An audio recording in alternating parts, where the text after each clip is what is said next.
Hi everyone, welcome to Active Self-Protection Extra. Today on John's Briefs, back again with Tim Forshee from Forshee Law. Not only is he the criminal defense attorney that I would call if I had a use of force in Phoenix, he's one of Firearms Legal Protection's approved attorneys. I am, yeah. And, proud to be so. Yeah, they do good work, and you get to do a lot of work with clients that have that kind of protection. I do, and I really strongly recommend that you do that. I mean, why do we all pay $1,000 a month for health insurance? You know, I'm pretty healthy. Why do we? Because if you ever need it, you need it desperately bad, and you better have it. And if you don't have it, you can't. I had a client that came to me and they said, I met you at one of your firearms law seminars, and so I figured they bought it. So I'm like, okay, so we have a consult. I'm like, well, so can you give me your policy number? Oh, I didn't join, but I'm willing to join now. I'll bet you are. Too late, friend. And he does NFA trusts too, so go get your NFA trust. There's links in the description. I don't make no money on that. Tim appears here on the channel as a courtesy for all of us and to help us and to be educated. So return the favor also, by it's a blast. sending the guy some money. We recently had a video on the channel of a very interesting armed robbery. Bob Paulson from Fight Club. So the minute he said, I couldn't remember the character's name, but I remembered Meatloaf, and I remember the character vividly. And Yes. the minute I didn't have to see the pictures, the minute I saw the name, I'm like, oh God, he just made a gynecomastia joke. I am cracking up. My wife was laughing. Oh my God, this guy. Good stuff. But it's an interesting one because he threatened him with the gun, then put the gun away, then takes him to a convenience store and has the guy withdraw money from him. And I got a little pushback in the comments for saying he should have shot that guy when he had the opportunity. So let's talk to the attorney about it.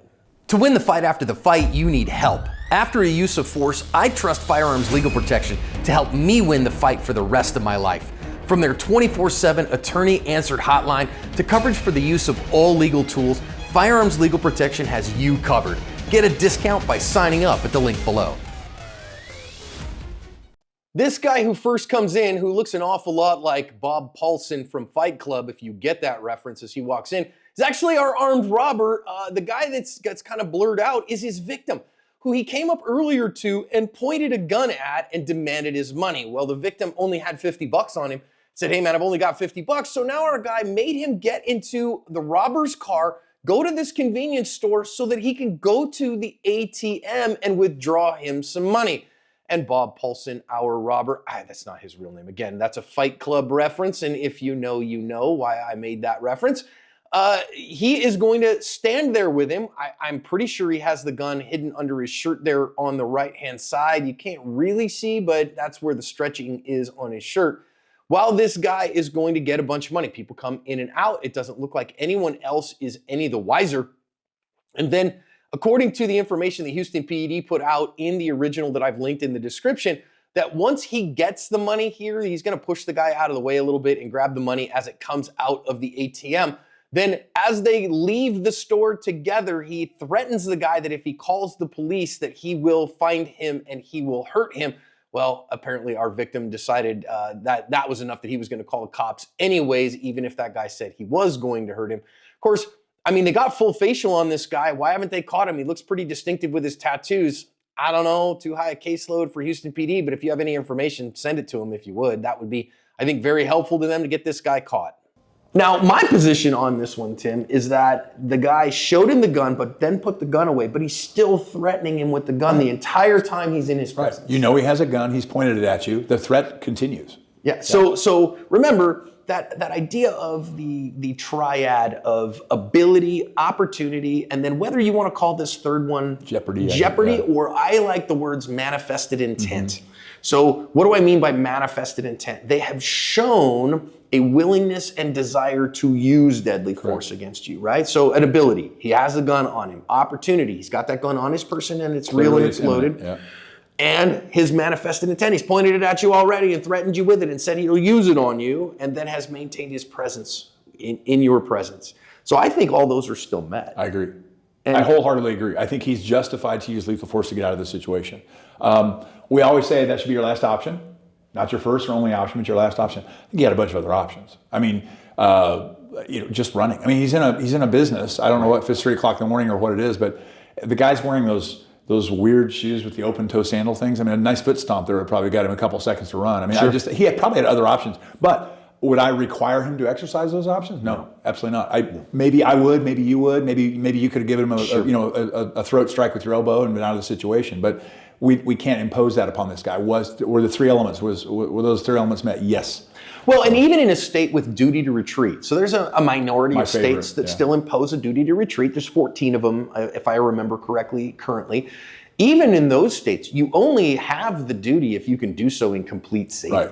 And I don't think that's present here. I don't think that's present here. I don't think there ever is that presence. Now, if you shoot that guy, if you say, okay, wait a minute, I handed him the money from the ATM, we walked outside, he took off down the street, and then I decided, you know what, I'm gonna piss me off. Oh yeah, that's a whole nother matter. The jeopardy issue. is stopped at that point. Right. Yeah, so yeah.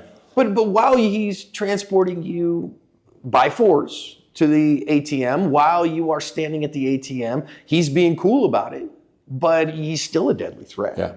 And so that threat is still present. And it's always easy to get comments that we're being, death mongers when we say he should have shot him, because when you watch the video and nobody died, great. We're all happy about that. That's a happy ending. I didn't want the bad guy to die. I certainly didn't want the victim to die. I didn't want anybody to die.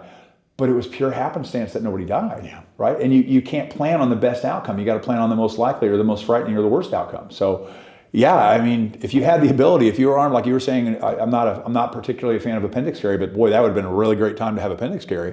The guy's not really paying attention. I got my back to him. I could draw and have a gun up into his sternum before he even knew what was going on, and that would have saved your life. Now, as it turned out, his life was spared by maybe a higher power, and he didn't need to do that. But I can't count on that. So.